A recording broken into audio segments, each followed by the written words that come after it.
So ayan kabayan, ito na ngayon na huli namin ni Kuya Benji doon sa pamimingwit, ano? Isang maluwanag na hapon kabayan mula po dito sa Canada, mula po kay Dad's Pinoy TV Canada. So sa hapon na ito kabayan ay isasama kita kasi magpipishi kami ni Kuya Benji.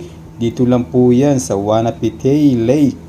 Dito lang yan kabayan sa Sudbury, Ontario, Canada. Alas 5 na pala yan ng hapon kabayan, ngunit kita nyo naman matirik pa rin ang sikat ng araw dito sa Canada. Kasi kabayan, dito sa Canada, mas mahaba yung araw kaysa sa gabi.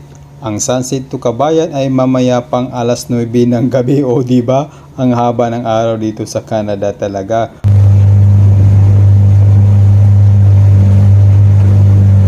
Lawak pala, no?